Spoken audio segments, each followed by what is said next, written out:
Foi. Motivation. Surpassement. Fortifiez votre intérieur avec le moment de foi. Le chapitre 10, 1 Corinthiens, verset 1. Dit comme ça, frère. 1 Corinthiens 10, 1. Frère. Le Saint-Esprit parle par Paul aux Corinthiens. Frère, je ne veux pas que vous ignoriez. Regardez l'expression directe. Je ne veux pas que vous ignoriez. Qu'est-ce que ça veut dire? Hein?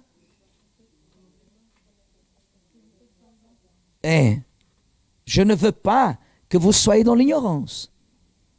Des fois, à l'église, vous écoutez des choses qui vous font mal, comme j'ai écouté, comme j'écoute jusqu'à aujourd'hui. Dieu, des fois, nous parle des choses que sont des choses, des belles claques, hein, qui viennent pour mettre nos idées en place et que je n'oublie pas. Impossible. Impossible. Parce que c'est ce genre de claque, hein? Comprenez? Dans la vie, quand j'étais enfant, à l'école, si je me bagarrais avec quelqu'un m'a mis une claque ou un coup de poing, j'ai oublié, je ne ressens rien.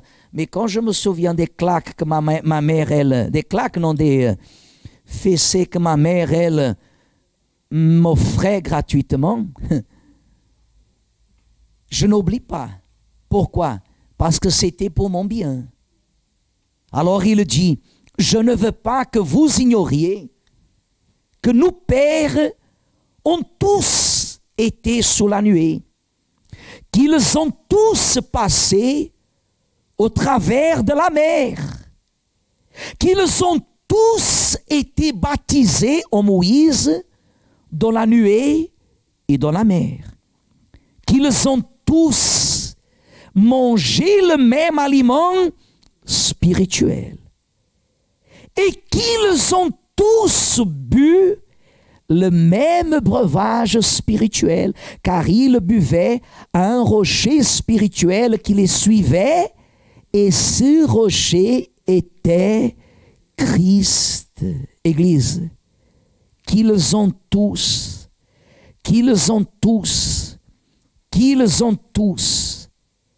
Qu'est-ce que ça veut dire ici quand le Saint-Esprit parle avec Paul? Qu'ils ont tous passé au travers de la mer, qu'ils ont tous été baptisés, qu'ils ont tous mangé le même aliment, qu'ils ont tous bu le même breuvage. Qu'est-ce que ça veut dire? Qu'ils ont tous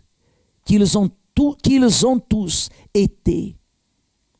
Ça veut dire qu'ils ont tous été témoins.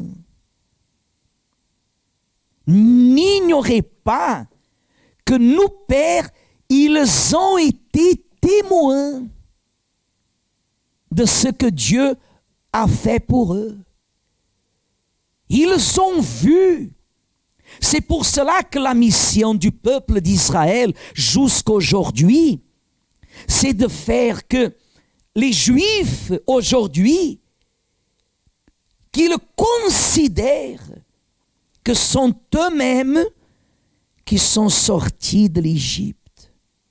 C'est la mission qu'ils ont. Pour ne pas laisser la flamme s'éteindre. Alors, ils pratiquent même, vous voyez, le Shabbat s'approche.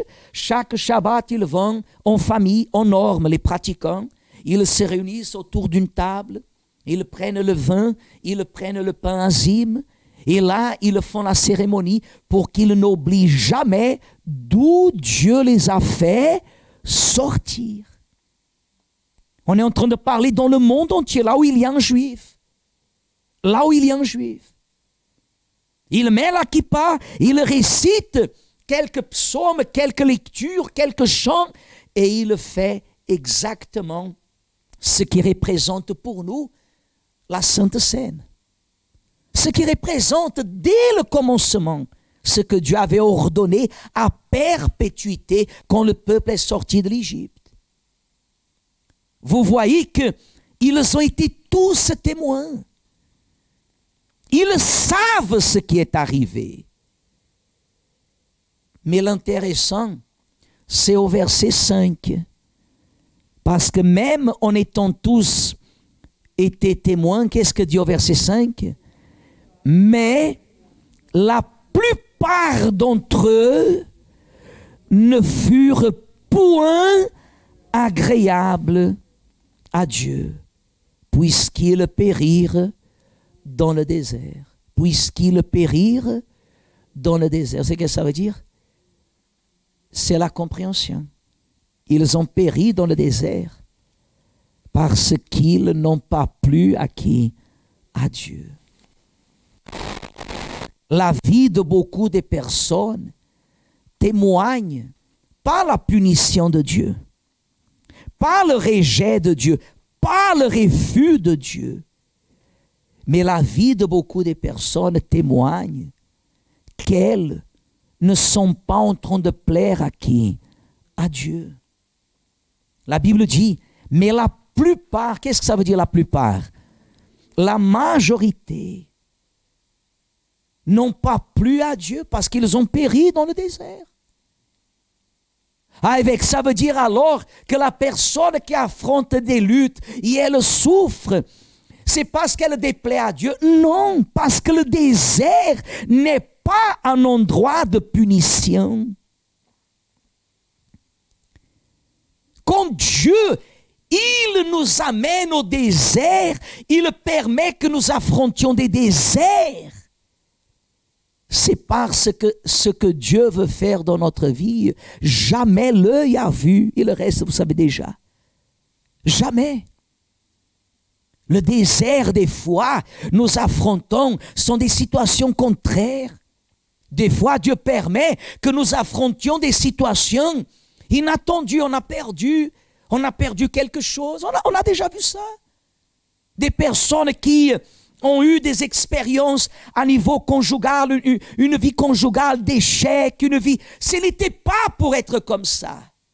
Mais Dieu permet que la personne, elle soit amenée dans le désert, et au milieu du désert, elle est mise à l'épreuve, et des fois, Dieu permet,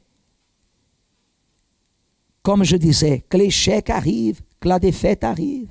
Dieu, il ne nous amène pas au désert pour nous punir. Oui, pour nous apprendre, pour nous enseigner, pour nous former. Le Saint-Esprit, il régénère. Le Saint-Esprit, il vient nous régénérer. Il nous régénère. Il permet que nous soyons dans le désert pour que nous vivions, pour qu'on ne pense pas les choses à notre façon, à notre manière, pour que nous n'ayons pas une façon d'être je suis comme ça. C'est ma façon d'être. Et depuis quand moi, autant que vase qui doit glorifier à Dieu, je dois être comme je veux. Ce n'est pas le vase qui choisit. Mais beaucoup, comme la Bible dit, beaucoup n'ont pas plu à Dieu. Pourquoi ils n'ont pas plu à Dieu? Paul parle aux Corinthiens au sujet de nos pères qui sont morts dans le désert parce qu'ils n'ont pas plu à qui? À Dieu. Dieu les a punis? Dieu les a punis? Non.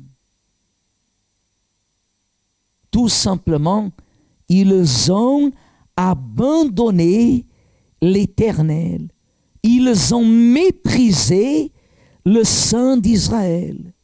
Ils se sont retirés en arrière. Voyez, Église? Ils ont reculé.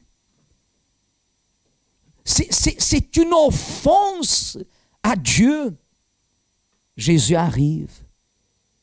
Et où est le salut de votre âme? Pourquoi on participe de la Sainte Seine? Pour apprendre à faire envers Jésus ce que Jésus a fait envers nous.